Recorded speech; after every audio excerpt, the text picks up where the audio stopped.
Right, let's dive into this fiery Commons exchange together. But before we get stuck in, do me a quick favor. Tap that like button and hit subscribe to UK Now. It really helps us keep bringing you these sharp, no-nonsense breakdowns of what's going on in Westminster. So, picture this.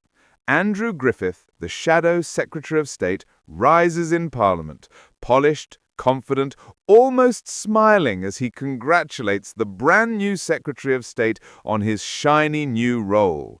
A little pat on the back, a warm welcome, but don't be fooled, because what starts as polite pleasantries very quickly sharpens into a demolition job.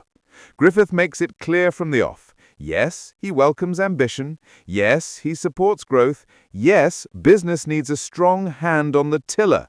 But then he leans in.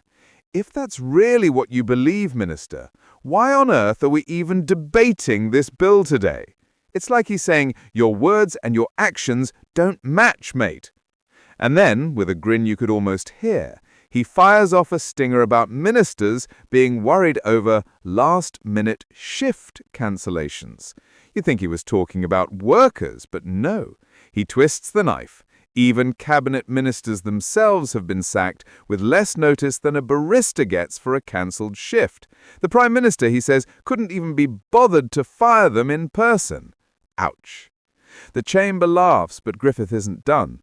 He declares flatly, this is the wrong bill at the wrong time in the wrong place. The government, he says, are simply too weak to do what even they know is right. He paints a picture of them walking the plank with an anchor tied to their feet.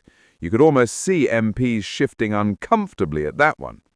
Meanwhile, outside the Commons, the business world is shaking its head in disbelief. Hiring demand is crashing, unemployment is up by 200,000, and confidence is in the gutter.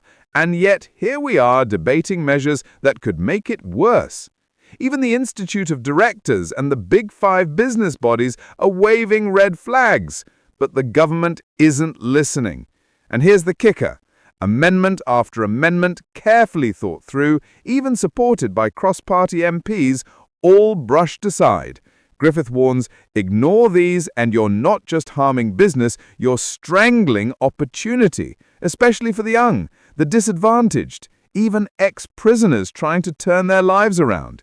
He's basically saying this government is shutting doors in people's faces. Now, tell me this. What do you think?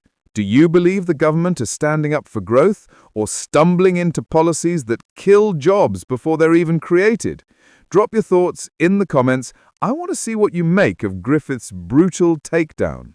Shall I keep going with the rest of his argument? The stuff about strikes, 0-hours contracts, seasonal work, and why he says this bill is a disaster in disguise?